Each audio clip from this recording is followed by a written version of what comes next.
قل إن كنتم تحبون الله فاتبعوني يحببكم الله ويغفر لكم ذنوبكم والله غفور رحيم। মহান রব্বুল আলামিন পৃথিবীর মানুষদেরকে সম্বোধন করে আমার নবী জনাবে মুহাম্মদুর রাসূলুল্লাহ সাল্লাল্লাহু আলাইহি ওয়াসাল্লামকে বলে দেয়, ও নবী আপনি পৃথিবীর মানুষ সকল মানুষদেরকে জানিয়ে দেন, কুল ইন কুনতুম তুহিব্বুনাল্লাহ, ও নবী আপনি বলে দেন তারা যদি আমি আল্লাহকে যদি ভালোবাসতে চায়, তুহিব্বুনাল্লাহ ফাত্তাবিউনি ইউহিব্বুকুমুল্লাহ ফাত্তাবিউনি, তারা যেন আমি আল্লাহকে যদি ভালোবাসতে চায় তারা যেন আপনার এতাত অনুসরণ করে। কি করে? আমার আজকের আলোচ্য বিষয় হলো দুইটা। একটা হলো রসুলুল্লাহকে ভালোবাসতে, আল্লাহকে পাইতে হলে আপনাকে কি করা লাগবে? রসুলকে ভালোবাসতে হবে। শুধু ভালোবাসলেই হবে না, ভালোবাসার সাথে রসুলের আদর্শকে মানতে হবে, রসুলের অনুগত্য করতে হবে। ফাত্তাবিউনি আরবিতে বলা হয় তাবেদার, মানে কে অনুসরণ করা। রসুলকে অনুসরণ করতে হলে বর্তমানে তো রসুল নাই, কাকে অনুসরণ করবেন? ওলি আল্লাহকে অনুসরণ করতে হবে। এই যে আজকে আপনাদের কত বড় সৌভাগ্য, আপনাদের এই যে গ্রামে একটা দরবার শরীফ আছে, বাগিয়া দরবার শরীফ, আপনারা চাইলেই রসুলুল্লাহকে অনুসরণ করার জন্য এই দরবার শরীফে আসতে পারেন। পৃথিবীতে অনেক জায়গা আছে যেগুলোতে মানুষ, মুসলমানরা যেগুলোতে মসজিদে পায় না যে নামাজ পড়বে, কিন্তু আল্লাহ তাআলা আমাদেরকে বিশাল একটা ওয়াজ মাহফিলের ব্যবস্থা করে দিয়েছেন, কিন্তু আমরা রাত্রিবেলায় ঘুমাইতেছি। এটা আল্লাহ শুকরিয়া আদায় হয়েছে নাকি না হয়েছে? শুকরিয়া আদায় হয়েছে? কে বলছে হয়েছে? হয় নাই। মহান রব্বুল আলামিন আল্লাহ তাআলা রব্বুল আলামিন পৃথিবীর মানুষকে জানিয়ে দেয়, ও পৃথিবীর মানুষেরা তোমরা শুনে নাও, কুল ইন কুনতুম তুহিব্বুনাল্লাহ ফাত্তাবিউনি ইউহিব্বুকুমুল্লাহ, তোমরা আমি আল্লাহকে যদি ভালোবাসতে চাও রে বান্দারা, তাহলে তোমরা রাসূল সাল্লাল্লাহু আলাইহি ওয়াসাল্লামের অনুসরণ করো। ইউহিব্বুকুমুল্লাহ, এবং রাসূলকে ভালোবাসো। রসুলকে ভালোবাসো আর অনুসরণ যদি তোমরা করতে পারো, তাহলে তোমাদের ভালোবাসা আমি আল্লাহকে ভালোবাসা হয়ে যাবে।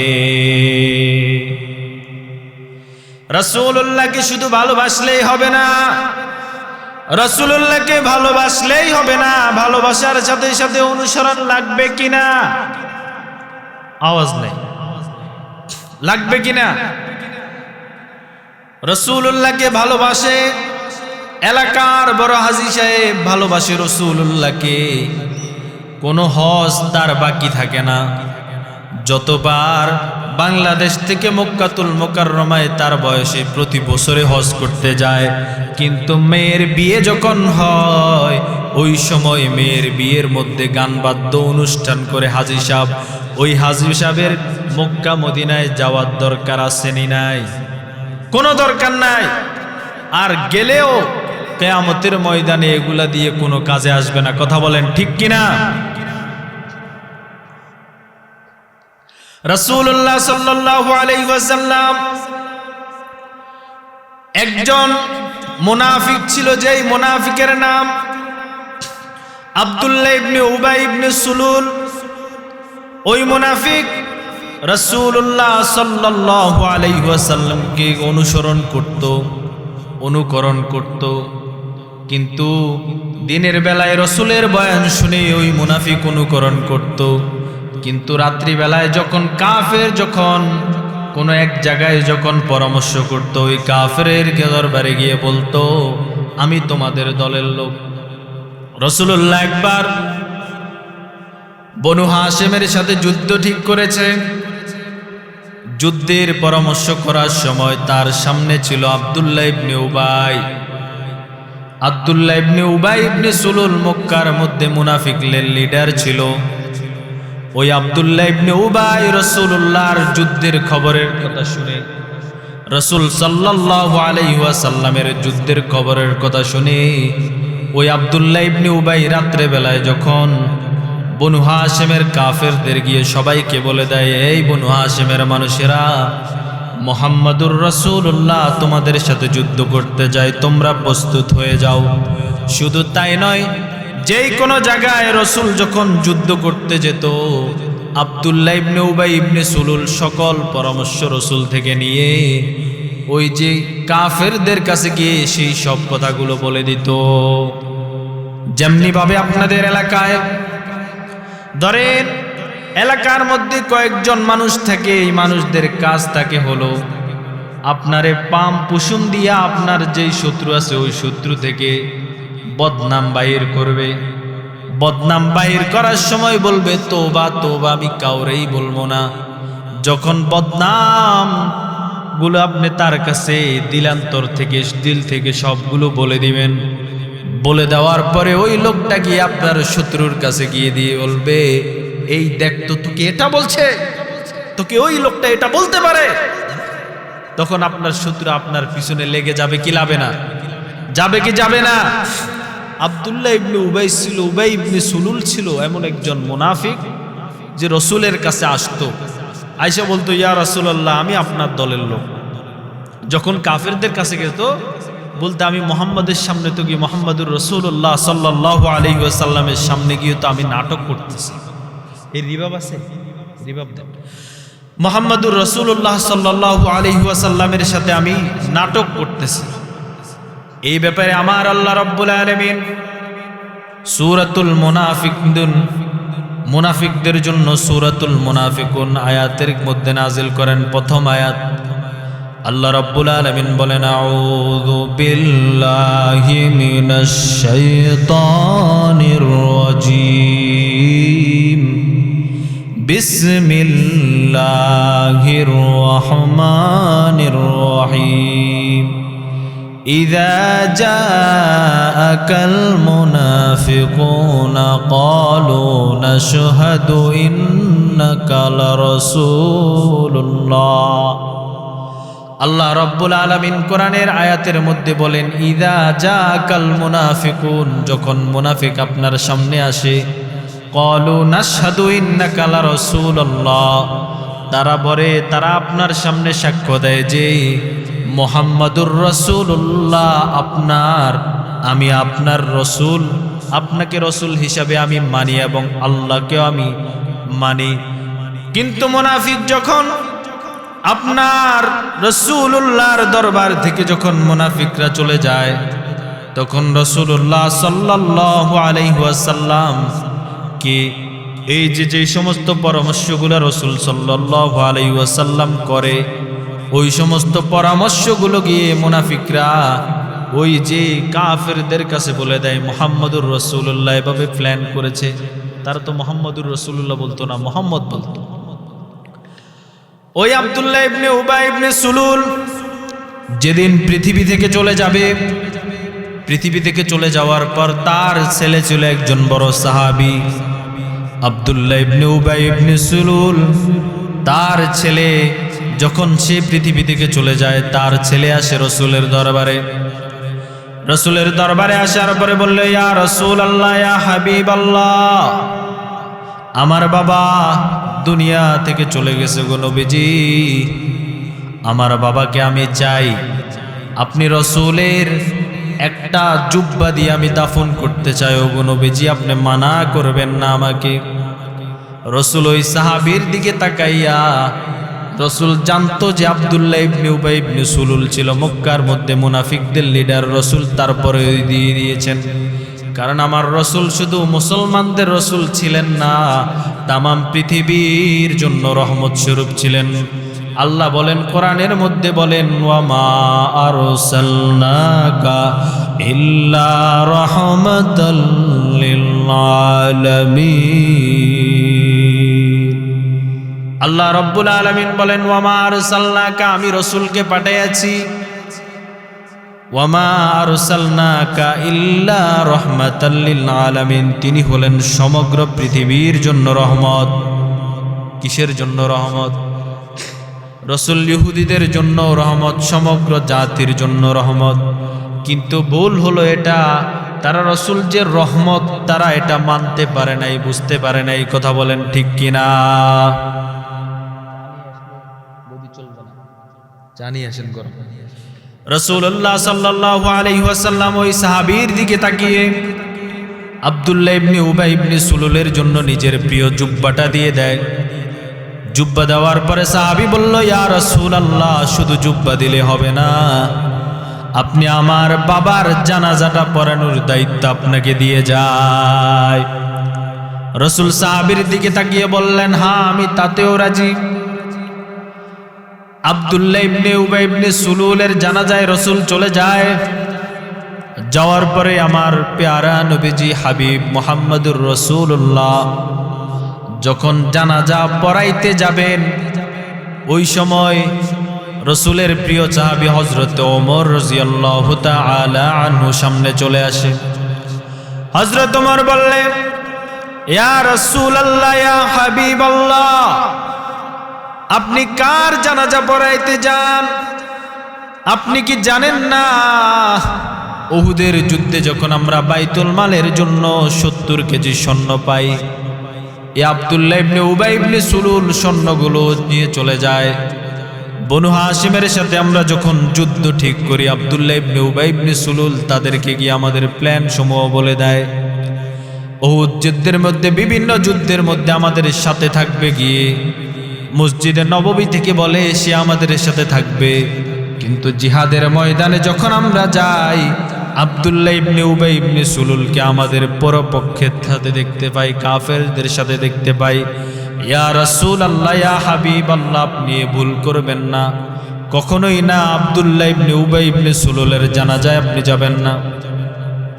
আমার নবীজি বলে, ও ওমর, আব্দুল্লাহ ইবনে উবাই ইবনে সুলুল আমার সাথে এই সমস্ত কাজগুলো করেছে, আমি তার জন্য তাকে ক্ষমা করে দিব, এবং আল্লাহর জন্য আমি আল্লাহর কাছেও আমি ক্ষমা চাইতে রাজি আছি। কিন্তু আমার আল্লাহ তো মানা করে নাই যে আব্দুল্লাহ ইবনে উবাই ইবনে সুলুলের জানাজায় আপনি ও নবী যাইয়েন না। হযরত ওমর যখন রাসূলুল্লাহকে বারবার মানা করলো, মানা করার পরে রাসূলুল্লাহ শুনল না, তার জানাজা পড়েই ফেলল। যখন তাকে দাফন করতে যাবে, আব্দুল্লাহ ইবনে উবাই ইবনে সুলুলের মধ্যে রাসূলের মুখ থেকে লালা নিয়ে লালাও দিয়ে দেয়। যখন দাফন কাফন শেষ হয়ে যায়, আল্লাহ রাব্বুল আলামিন কোরআনুল কারীমের মধ্যে সূরাতুত তাওবার ৮০ নম্বর আয়াতের মধ্যে বলে দেন, জিব্রাইলের মাধ্যমে পৃথিবীর সমস্ত মানুষের জন্য জানিয়ে দিয়েছেন আল্লাহ রাব্বুল আলামিন, ইস্তাগফির লাহুম আও লা তাস্তাগফির লাহুম তাস্তাগফির লাহুম ৭০ মাররাতান ফালাই ইয়াগফিরুল্লাহ। মহান রব্বুল আলামিন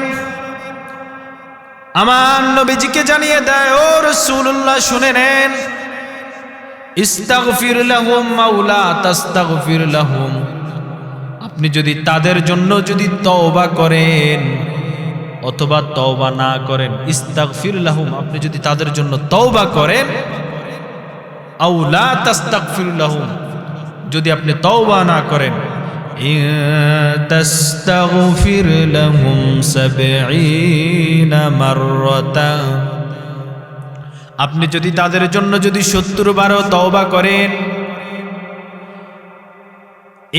তাস্তাগফির লাহুম, আপনি যদি তওবাটা ৭০ বারের বেশিও যদি করেন। রাসূল সাল্লাল্লাহু আলাইহি ওয়াসাল্লামকে যখন জিব্রাইল এই কথা বলে, আয়াত যখন নাজিল হয়, রাসূল তো মায়ার নবী, প্যারা নবী, রাসূলের মনের ভিতরে অনেক দরদ ছিল। কারণ আমার নবী এমন একজন নবী ছিল যে ইহুদির লাশ নবীজির মসজিদে নববীর সামনে দিয়ে যায়, রাসূল কান্নায় ভেঙে পড়ে, আহারে আমি নবীজি থাকতে আমার একটা উম্মত ইহুদি হয়ে দুনিয়া থেকে বিদায় নিতেছে। কাফেরেরা নবীজি সিজদায় যাওয়ার পরে উটের ভুঁড়ি দিয়ে নবীজিকে নির্যাতন করেছে, তাইফের ময়দানে ছেলেদের দিয়ে পাথর নিক্ষেপ করেছে। কিন্তু রসুল যদি আল্লাহকে একবার হুকুম করতেন আল্লাহ করবে, আল্লাহ রাব্বুল আলামিন তাদেরকে কখনো ক্ষমা করবে না। স্বয়ং নবীজিও যদি ক্ষমা চায় তাদের জন্য তাদেরকে কখনো ক্ষমা করা হবে না। যখন রসুলকে বলল রসুল ৭০ বার যদি ক্ষমা চান ক্ষমা করবে না আমার আল্লাহ, রসুল্লাহ চিন্তা করলো যেহেতু ৭০ বার ক্ষমা চাইলে ক্ষমা হবে না, তাহলে আমি ৮০ বার ক্ষমা চাবো, ৭১ বার ক্ষমা চাবো। কিন্তু আল্লাহ রাব্বুল আলামিন আয়াতের পরবর্তী অংশের মধ্যে জানিয়ে দেন ফালাই ইয়াগফিরাল্লাহু লাহুম, আমার আল্লাহ রাব্বুল আলামিন কোশ্চিন কালেও তাদেরকে ক্ষমা করবে না। আল্লাহ রাব্বুল আলামিন এখন তাদেরকে কেন ক্ষমা করবে না? মহান রব্বুল আলামিন কোরআনুল কারীমের মধ্যে আয়াতের পরবর্তী অংশের মধ্যে জানিয়ে দেন যালিকা বিআন্নাহুম কাফারু বিল্লাহি ওয়া রাসূলিহি, আমি আল্লাহ তাদেরকে এই জন্য ক্ষমা করব না কারণ তারা আমার রসুল এবং আমার সাথে কুফরি করেছে, আমাদেরকে অস্বীকার করেছে। সুতরাং এই কথা দ্বারা, এই ঘটনা দ্বারা আপনাদেরকে বুঝতে হবে যে রসুলকে শুধু ভালোবাসলেই হবে না, রসুলুল্লাহর ইতাআত করা লাগবে, অনুসরণ করা লাগবে। অনুসরণ কি করবেন? আল্লাহ রাব্বুল আলামিন কোরআনের আয়াতের মধ্যে জানিয়ে দেন ওয়ামা আতাকুমুর রাসূলু ফাখুযু, রাসূলুল্লাহ তোমাদের উপরে যেই সমস্ত দ্বীনের বিষয়গুলো নিয়ে এসেছে তোমরা তাগুলো আঁকড়িয়ে ধরো। কি করে ধরো? আঁকড়িয়ে ধরো। এখন আপনি এলাকার বড় একজন রসুলের আশিক, আপনার বাড়ির পাশে বিশালভাবে গান বাজতেছে, আপনি যদি সত্যিকারে রসুলের প্রেমিক হয়ে থাকেন, এলাকার মধ্যে যদি আপনার নাম কাম আপনি কথা একটা বললে রসবে। ইসলামের শরীয়তের বিধান হলো কোনো জায়গায় যদি অসামাজিক কাজ চলে, ইসলাম বিরোধী কাজ চলে, আপনি ডাইরেক্ট গিয়ে সেখানে বাধা দিবেন কখন? আপনার যদি ক্ষমতা থাকে। ইসলাম একটা সহজ জিনিস, কথা বলেন ঠিক কিনা? একটু আওয়াজ দেন। একটা সহজ বিষয়। আপনার ইসলামের মধ্যে বিধান আছে যে আপনার যদি শক্তি না থাকে তাকে আপনি বাধা দেওয়ার দরকার নাই, আর যদি শক্তি থাকে সেখানে গিয়ে গান বাদ্য আপনি বন্ধ করে দিবেন। এখন আপনি বলছেন যে পাশের বাড়ির বিয়ে, গান তো চলতে আছে, আমি আরামে ঘুমাই, অথবা আমি একটু ডিঙ্গে চিকাকে বলে নাচি। আচ্ছা বলেন তো, আপনার রসুলের উপর ভালোবাসেন, রসুলুল্লাহর নাম শুনলে আপনি চলে যান, কেউ যদি রসুলকে গালি দেয় ওইখানেও গিয়ে আপনি হাজির হয়ে যান, কিন্তু জায়গা মতো গিয়ে আপনি ধরা পড়েছেন কিনা? রসুলকে ইতাআত করলে কোনো মানুষ এমন কাজ করতে পারে? কোনোভাবেই করতে পারে না। আমার জনাবে মুহাম্মদুর রাসূলুল্লাহ সাল্লাল্লাহু আলাইহি ওয়াসাল্লাম সুন্নতগুলো নিয়ে এসেছেন, এগুলোকে আঁকড়িয়ে ধরতে হবে। কথার সাপেক্ষে আমি বলবো, কিছুদিন আগে পাকিস্তানে বাংলাদেশ থেকে একটা ব্লগার গিয়েছিল। এই ব্লগারের মধ্যে আমি ব্লগ দেখলাম যে পাকিস্তানে যারা আছে এক সময় তাদেরকে আমাদের সামনে রাজাকার বিভিন্ন ট্যাগ লাগিয়ে স্লোগান দিত। ওইগুলো আমি বাদ দিলাম। ওই সময় আমি জীবিতও ছিলাম না, আমি পৃথিবীতেও আসি নাই, কিন্তু আমি ওই ভিডিওর মধ্যে তাদের একটা আতিথেয়তার জিনিস দেখলাম। বিশেষ করে যেটা হলো যে তারা যখন খাবার খায় রাসূলুল্লাহর সুন্নত অনুযায়ী খাবার খায়। আচ্ছা এখানে কে বলতে পারবে খাবার খাওয়ার মূল সুন্নতটা কি? কেউ বলতে পারবেন?